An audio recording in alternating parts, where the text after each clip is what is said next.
have these two gentlemen, and then they'll be followed by Kristen and Malik.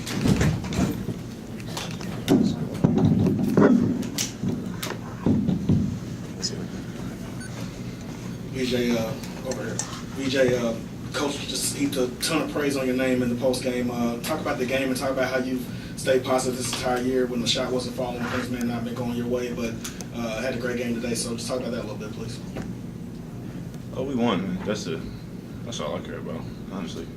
Just try to get this taste out of our mouth that we've had for the past couple weeks. Just coming out here and trying to get a W, do anything to make an impact on the game. Just playing hard, and I feel like we did that tonight. BJ, before the season started, before the season started, you were pretty open and honest about maybe getting out of your own way sometimes. Past couple of games, it seems like that energy and confidence has come back. Was there anything that you changed in the way you were approaching things the last couple of weeks, or what's the difference?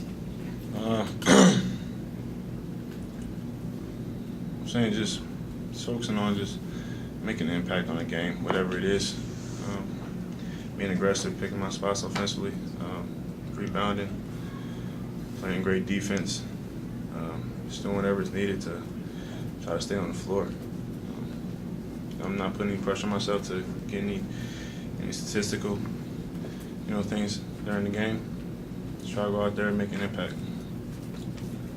Speaking of being on the floor, after you made that off-balance shot, you landed on the floor and your teammates kind of surrounded you. It looked like they were shouting things at you. What do you remember about that, and was that meaningful to you?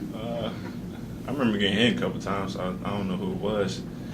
I don't remember what was really said. Just my teammates embraced me, made a great play. I think we got scored on the next play, so it wasn't that good. Jordan, I wanted to ask you something too. Coach Mack talked about the caveman drills and to build toughness and so forth. What does that involve, and what are they like? I mean, how do the players look at those? I'll give you an example.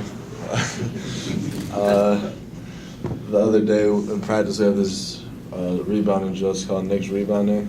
It's really two-on-two rebounding. They put a bubble up, and the goal is the team that gets the first team to get 5 offensive rebounds wins the drill.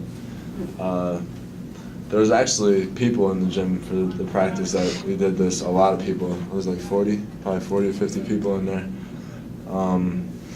And there was a point in the drill. Me and him were going at it pretty hard. A lot of it is fouling, honestly, but the coaches aren't gonna call it.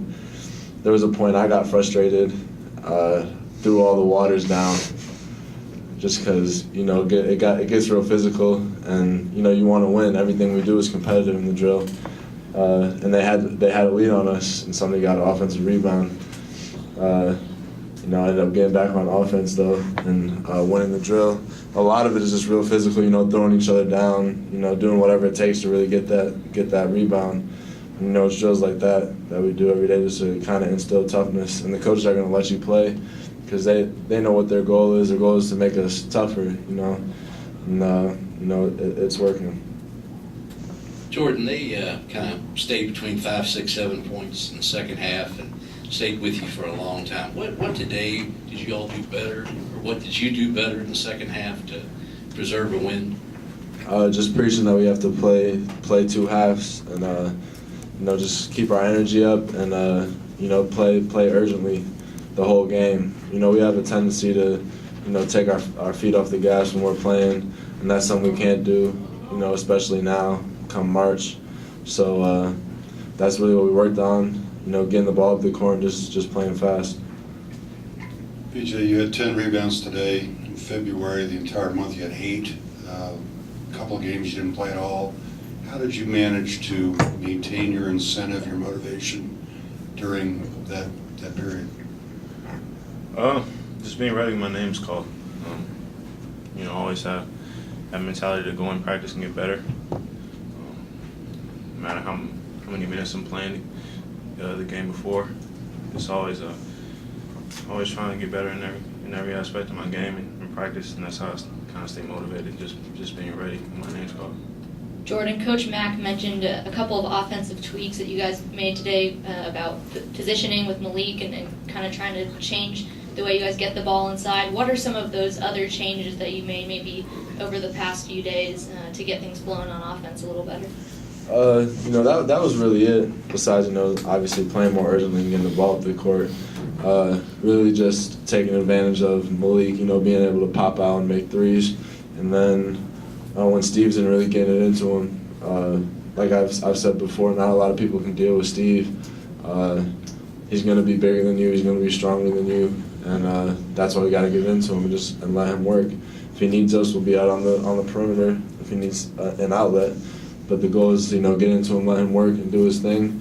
And then with Malik, he's more of I would say more of like a skilled big. So, he's going to pop out, he's going to hit a three, set screens, roll, stuff like that.